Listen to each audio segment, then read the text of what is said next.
Bonjour à toutes et à tous. Hannah Arendt est l'une des grands penseurs politiques de notre temps. On trouvera dans ce livre 4 essais qui sont autant de méditations sur la politique et la condition de l'homme dans le monde contemporain.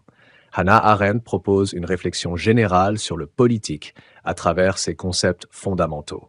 Elle étudie le rôle du mensonge et des techniques d'intoxication et la manière de les combattre. Elle développe sa réflexion sur la notion de violence, sur les relations entre une structure étatique et les formes de contestation qui peuvent s'y opposer.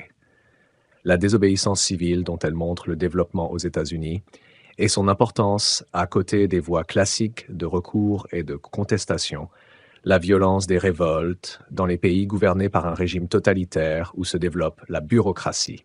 Dans Du mensonge en politique, l'auteur tire la leçon des documents du Pentagone révélés par la presse.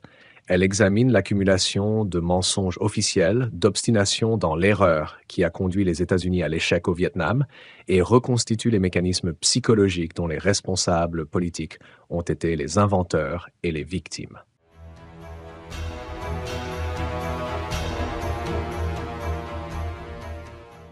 Du mensonge à la violence réunit des articles composés au gré d'une actualité mouvementée. Mais le recueil témoigne surtout de l'ambition la plus constante d'Arendt, penser l'événement. Hannah Arendt quitte l'Allemagne pour échapper aux persécutions nazies et acquiert la nationalité américaine. Marquée par le régime totalitaire et la barbarie nazie, son œuvre interroge les conditions de l'action et le rapport de l'événement à la pensée. Du mensonge à la violence est sous-titré « Essai de politique contemporaine ». Armée de concepts rigoureux et d'un regard critique, Arendt se saisit des problèmes qui agitent l'actualité avec une conviction profonde. La violence résulte d'un délitement du pouvoir lié à la disparition de l'autorité dans le monde moderne.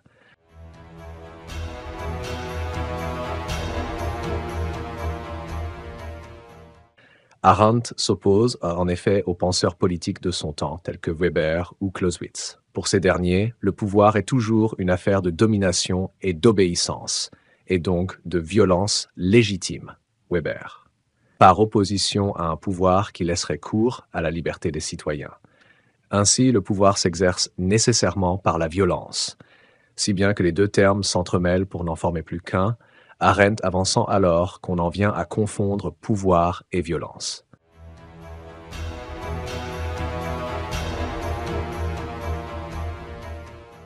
Arendt insiste donc ici sur ce qui est, à ses yeux, une erreur de raisonnement établie par ses prédécesseurs, et donc une conception inexacte du pouvoir. En effet, que le pouvoir, dans certaines situations et sous certaines formes, fasse effectivement preuve de violence, ne signifie pas qu'il soit fondamentalement équivalent à celle-ci, et que la violence soit nécessaire à l'exercice du pouvoir. Ainsi, exercer ou avoir du pouvoir ne revient pas à exercer une contrainte, et encore moins une forme de violence. Arendt exige donc de la philosophie qu'elle se réempare du problème de l'équivalence entre pouvoir et violence, pour pouvoir repenser et redéfinir ce qu'est le pouvoir. Mais pour établir une telle redéfinition, il faut bien d'abord comprendre comment l'on peut en arriver à confondre pouvoir et violence.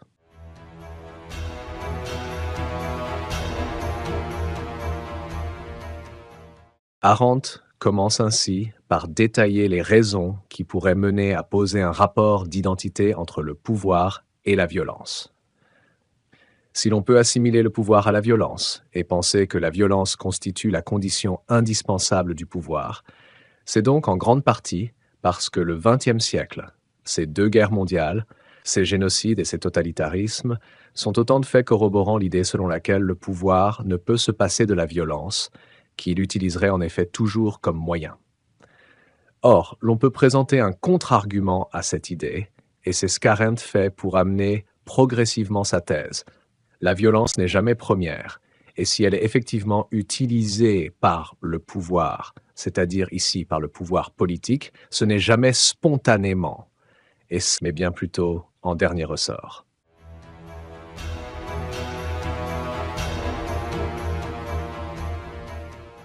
Certes, la violence est parfois une violence inouïe. Elle est déployée lorsque le pouvoir doit être gardé. Ainsi, et pour donner une consistance concrète aux propos d'Arendt, Un pays envahi par une autre nation procédera pour maintenir l'intégrité de sa structure, c'est-à-dire de son territoire et de ses citoyens, à une riposte armée, comme ce fut le cas pour la Pologne. Mais le pouvoir existe toujours avant elle, ce qu'Arendt montre ensuite par deux arguments différents.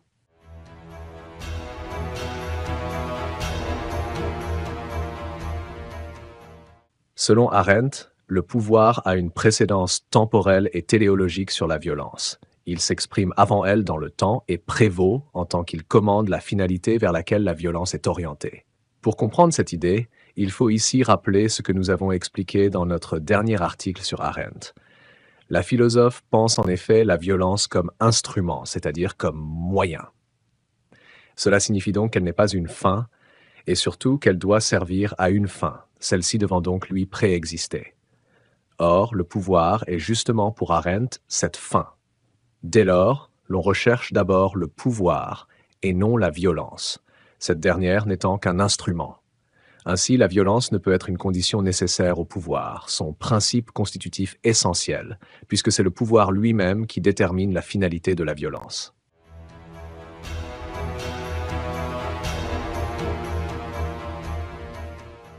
À cet argument s'ajoute alors une deuxième idée.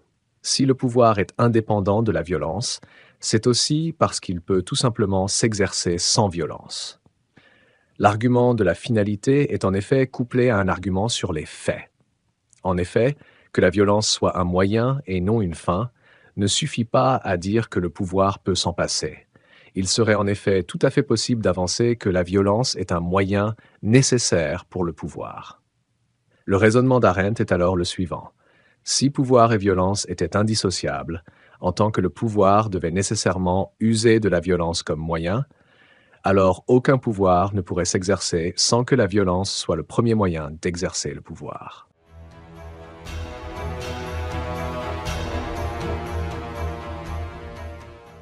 Or, les exemples de gouvernement et de manière générale, d'organisations politiques dont le pouvoir usait d'autres moyens existent. Dès lors, il est faux de dire que le pouvoir est indissociable de la violence, ou en tout cas que celle-ci définit fondamentalement le pouvoir. Le raisonnement d'Arendt consiste ici à avancer que puisque la violence est un moyen, alors il faut des conditions nécessaires pour s'en servir. Or, cela suppose une organisation préalable spécifique. Celle-ci est donc davantage nécessaire au pouvoir que la violence elle-même. Ainsi, ces deux arguments permettent donc à Arendt d'affirmer qu'il y a une prééminence fondamentale du pouvoir sur la violence. Mais si le pouvoir ne se définit ni par la domination, ni par la contrainte, bref, par la violence, alors comment le caractériser ?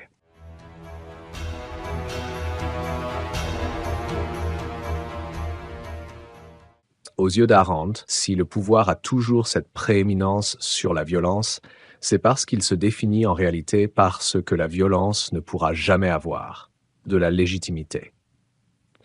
En effet, pour qu'il y ait pouvoir, la personne doit non pas avoir de la domination, mais de l'autorité. Autrement dit, ce pouvoir doit être accepté pour pouvoir être exercé. Il y a donc une existence préalable d'un accord. Comme le signale Arendt, le pouvoir se fonde sur le soutien, c'est-à-dire sur le consentement et l'acceptation par opposition à l'obéissance, qui, elles, fondent la domination. L'enjeu d'Arendt est ainsi de dissocier pouvoir et domination, c'est-à-dire liberté et servitude.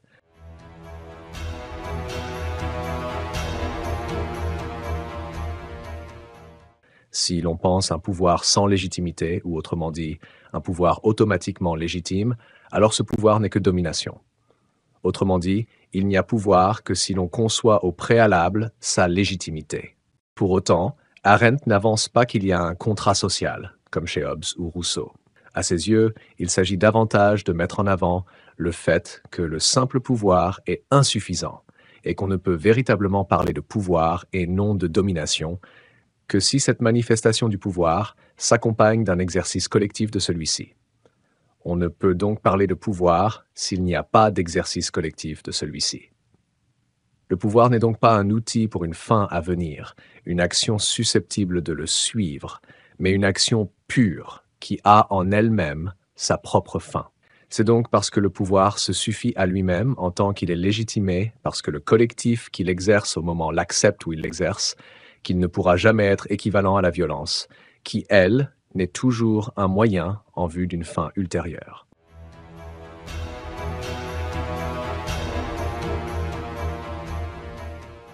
Aux yeux d'Arendt, la violence joue un rôle important dans le pouvoir, mais en tant que moyen. Or, elle n'est pas toujours le moyen principal du pouvoir, et ne lui est donc pas indispensable. L'enjeu est ainsi de distinguer le pouvoir de la domination. Autrement dit, Arendt souhaite redonner sa chance à une pensée du pouvoir bien compris, c'est-à-dire à des modalités de pouvoir qui soient légitimes et non fondées systématiquement sur des rapports hiérarchiques, et donc potentiellement injustes, voire dangereux. Le pouvoir doit donc être compris non pas comme un statut de domination, c'est-à-dire comme une contrainte et une obligation à l'obéissance, mais comme l'exercice d'un savoir qui accepte la discussion et par là la liberté.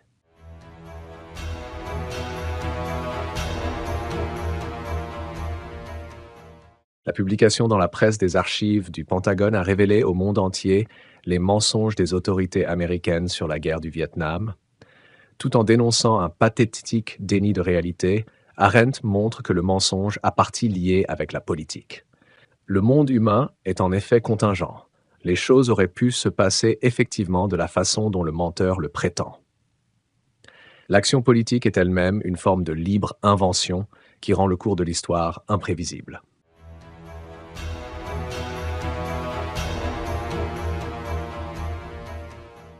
À l'encontre de mouvements tentés par le recours à la violence et d'intellectuels qui s'en font les prédicateurs, Arendt rappelle que la violence n'est ni fondatrice ni rédemptrice, mais qu'elle est purement instrumentale.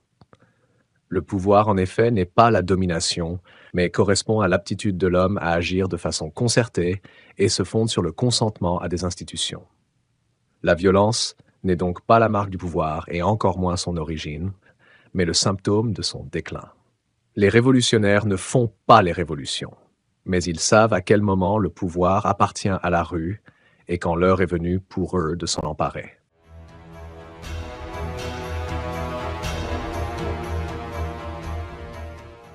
Aucune déclaration portant sur des faits ne peut être à l'abri du doute parce que nous n'avons pas la possibilité de vérifier l'authenticité des faits. Nous sommes souvent obligés de croire les hommes politiques sur parole et nous ne sommes pas toujours capables de discerner entre les vraies déclarations et les fausses. Si, avec Thomas d'Aquin, l'on définit la vérité comme l'adéquation entre le jugement et le réel, nous n'avons pas toujours prise sur le réel. Nous sommes quotidiennement bombardés d'informations souvent contradictoires, dont nous n'avons pas la possibilité de vérifier l'authenticité.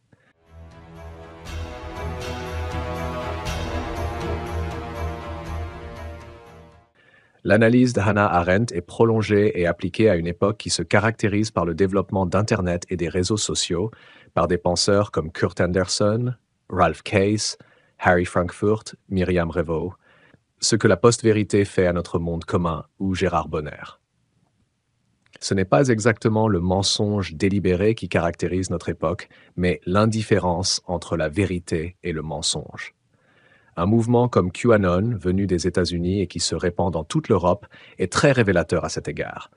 Comme l'avait analysé Hannah Arendt, le mensonge, comme indifférence à la vérité des faits, débouche sur la violence et une nouvelle forme de totalitarisme.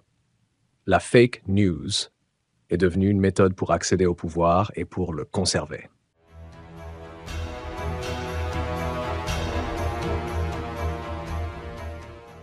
Je vous remercie d'avoir suivi cette vidéo. N'oubliez pas de la partager sur vos réseaux. Abonnez-vous pour m'encourager. Merci encore et à la prochaine vidéo.